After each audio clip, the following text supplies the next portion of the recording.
Halo Sobat Taspen, bersama saya Devika melapor langsung dari kantor PT Taspen Persero.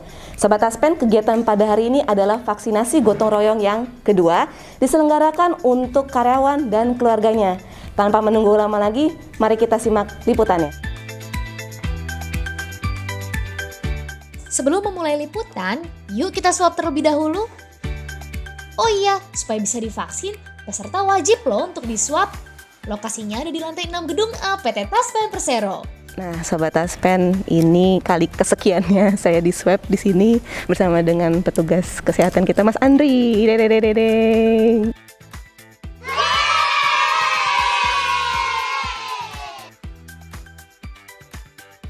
Untuk liputan lengkapnya, yuk kita ikut salah satu rekan kami yang telah hadir di tengah-tengah area registrasi.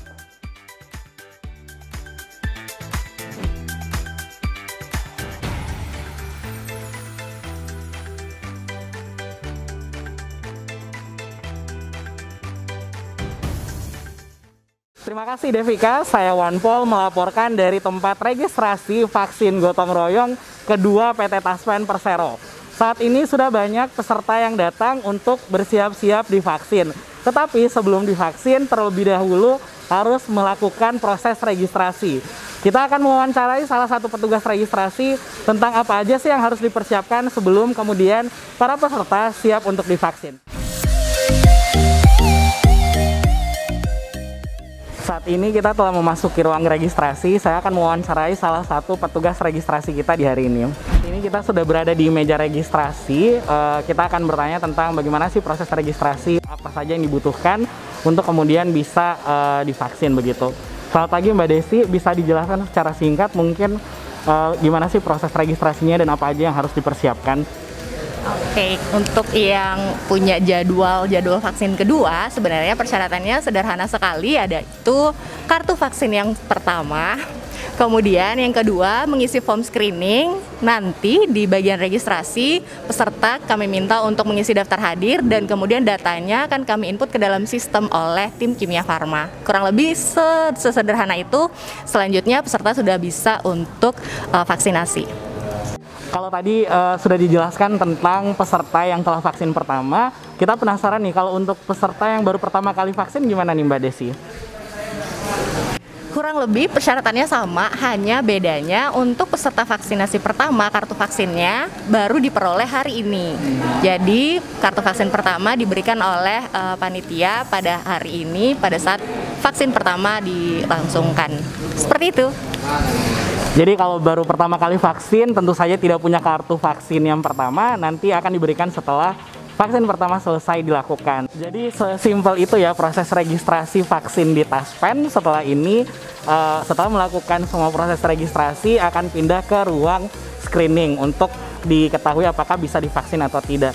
Demikian liputan dari saya serahkan kembali ke Devika. Terima kasih. Sobat Taspen, saat ini saya berada di ruang tunggu peserta untuk mengantri proses vaksinasi. Nah, sebelah sana itu ada bilik-bilik di mana peserta akan masuk ke bilik tersebut untuk melakukan vaksinasi.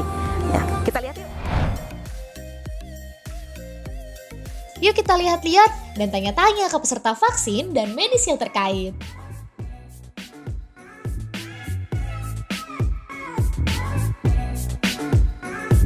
Ya Pak, boleh dijelaskan Pak gimana cara mengatur proses bagi para peserta untuk masuk ke ruang vaksinasi ini agar berjalan dengan lancar? Yang pertama, kita selalu koordinasi sama dokter. Apabila kosong, kita isi sesuai dengan urutan nomor. Oh, jadi sudah ada urutannya sendiri ya? Sudah ada dengan urutannya sendiri, jadi kita tinggal mengarahkan ruang vaksin 1, vaksin 2. Halo, nah sekarang kita sudah di depan ruang vaksin. Nah, mari ikuti saya. Permisi. Halo. Siapa nama masnya? Oh, saya dengan Dr. Alvin. Dr. Alvin. Kalau yang ini? Suster Sarah. Suster Sarah, Dr. Alvin dan Suster Sarah. Dr. Alvin, ini kan kita dari YouTube Taspen. Oke. Nah, boleh dong di-share nih. Ini kan para peserta hadir ke sini untuk melakukan vaksinasi. Oke. Vaksinnya itu apa sih namanya? Oke, jadinya halo teman-teman Taspen ya. Aku taruh sini aja ya. Oh, boleh. Jadinya yang pada datang vaksin di sini kan kita ikut event yang namanya vaksinasi gotong royong ya. Jadi menggunakan vaksin yang namanya vaksin Sinopharm. Jadi dia datang dari Beijing, tapi sudah bisa diproduksi di Indonesia. Salah satunya itu memang di PT Bio Farma kayak gitu. Nah, ini satu kotak, kalau boleh saya buka, itu isinya ada satu vial. Satu vial ini isinya setengah cc, jadi hitungannya satu dosis. Nah, sedangkan semua orang itu akan mendapatkan 2 dosis dengan jarak 21 hari kayak gitu. Jangan lupa nanti pasti dijelaskan dulu sama kita kalau di sini akan ada expired date-nya. Jadi biar jelas kalau ini memang masih available kayak gitu. Nah, terus prosesnya gimana nih? Kalau orang datang, ukur tensi dulu kah atau? Oke, jadi gini, kalau misalnya ada yang datang, kemudian ini pertama pasti ngisi registrasi dulu ya, biar untuk konfirmasi, terus kemudian nanti saya perkenalan diri dulu, terus kemudian jangan lupa dicek tensinya dulu, itu wajib, karena kalau tensinya lebih dari 180/110 itu memang tidak boleh untuk sementara. Terus kemudian dicek suhunya juga, yang pasti di sini ya, bukan di sini ya. Itu dicek suhunya, kalau misalnya di bawah 37,5 boleh, kalau di atas memang tidak boleh kayak gitu. Itu sih, terus kemudian nanti ada beberapa lembar screening yang akan ditanyakan kepada calon pasien, dan itu kalau misalnya sudah oke dan lolos screening, itu boleh untuk dilaksanakan vaksinasi dengan dosis setengah cc, biasanya sih di tangan kiri, karena kan mostly pakai tangan kanan buat kerja ya, kayak gitu. Ada efek beda-beda nggak sih dok buat tiap-tiap ini? Kalau misalnya untuk Sinopharm sendiri, ini sifatnya yang namanya adalah vaksin yang sifatnya inaktif. Nah, jadinya efek samping yang diperkirakan itu adalah efek samping yang lokal. Lokal itu biasanya ya pasti di sini nyeri atau mungkin rasanya nggak nyaman lah pokoknya di tangan, tapi itu it's normal untuk 2-3 hari ke depan. Cuman ini biasanya dikeluhkan oleh para penerima vaksinnya adalah kadang-kadang tuh bisa muncul demam atau mungkin lemas badan selama 2 atau 3 hari ke depan, dan itu juga normal. Kalau misalnya timbul seperti itu, nggak apa-apa, tinggal minumin obat aja, paracetamol 500 mg. Nah, berarti apa sih dok yang harus diperhatikan bagi yang belum vaksin? Jadi misalnya H-1 sebelum vaksin harus ngapain dulu gitu persiapannya? Ini mungkin sekalian menghimbau buat teman-teman Taspen semua ya. Siapapun yang melihat, jawabannya itu satu, yuk vaksin. Kenapa? Kalau misalnya kita mau segera selesai nih ya masalah ini gitu ya, masalah di Indonesia yang lagi tinggi-tingginya, pada kuncinya vaksin. Kita itu ingin mencapai yang namanya herd immunity, kalau pernah dengar, itu di angka 75%. Nah, sedangkan tingkat vaksinasi kita itu masih di angka 5%. It's a long way to go. It's still 70% indeed ya untuk perbedaannya. Jadi makanya dengan ada event-event atau mungkin program pemerintah itu jadinya itu adalah untuk mensegerakan untuk mencapai target tersebut supaya ya bisa become a better country ya untuk Indonesia sendiri kayak gitu. Kalau misalnya untuk H-1-nya sih sebenarnya jangan deg-degan, ya udah kayak biasa aja sih sebenarnya. Kecuali mungkin ada beberapa pasien yang mungkin takut disuntik kan. Nah, itu mungkin yang harus mungkin harus kayak tenangin dulu gitu. Karena kadang-kadang kalau misalnya takut itu tegang, jadi malah nanti pas disuntik jarumnya gerak kan tambah sakit biasanya. Tapi harus istirahat full dulu nggak sih? Oh, itu penting banget sih. Harus setidaknya jangan begadang, kemudian jangan banyak minum kopi dulu mungkin ya satu hari sebelumnya gitu sih. Ngaruh ya kopi itu ya? Ngaruh. Saya tuh pencinta kopi juga soalnya. Sama setelah vaksin tuh jangan, kadang-kadang banyak dok boleh ngerokok nggak dok? Boleh minum kopi setelahnya, paling nggak ya diberikan jeda lah 2-3 jam. Makan yang atau minum yang normal dulu aja kayaknya. Baik.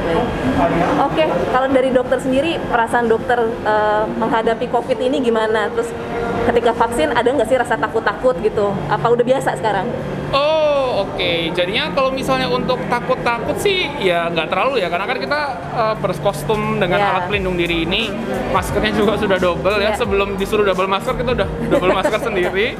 Terus kemudian kalau takut-takut sih mungkin lebih takut yang jadi frontliners yang di unit gawat darurat ya, karena itu kan kita nggak tahu ini siapa. Dan memang yang penting juga biasanya kalau mengadakan event seperti ini itu pasti seluruh calon yang akan divaksin itu akan di swab terlebih dahulu biasanya. Supaya untuk apa? Untuk melindungi diri sendiri dan sesama kayak gitu sih. Oke, cukup dokter, itu dia. Makasih ya dok atas waktunya. Makasih juga untuk sudah membantu kita di sini proses vaksinasi di Taspen. Oke, makasih Dokter Alvin dan Suster Sarah. Oke. Nah, Sobat Taspen, itu dia bincang-bincang kita bersama dengan petugas vaksin, dokter dan suster dari Kimia Farma. Nah, lapor dari saya di sini dari proses vaksinasi. Saya kembalikan ke Wanpol. Silahkan.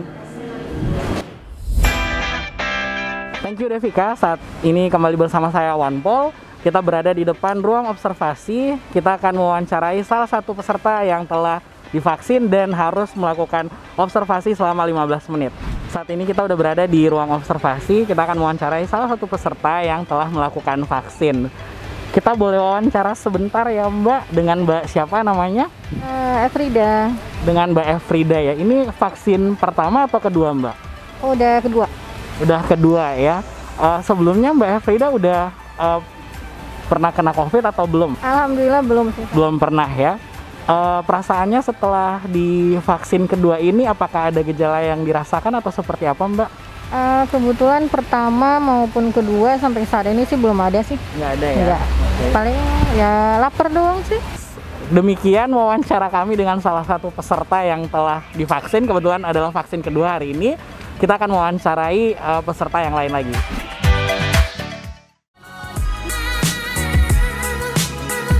Saat ini kita sudah bersama salah satu peserta yang telah divaksin. Sebelumnya kita minta perkenalan dulu. Dengan siapa Mas namanya?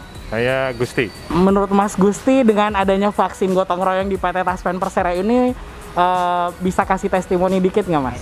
Oke. Sebelumnya terima kasih, ini PT Taspen sudah menyelenggarakan vaksin gotong royong ya. Jadi ibaratnya ini harus dijalankan memang, karena memang sekarang masa-masanya ada kritis ya.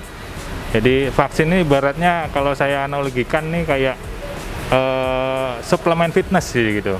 Jadi kalau misalnya nggak pengen punya badan jelek, salah satu caranya fitness, nah kan, olahraga fitness. Nah, olahraga fitness tambahannya apa? Suplemen ya ini. Jadi vaksin ini suplemennya, jadi untuk meningkatkan metabolisme, jadi badan bisa bagus gitu.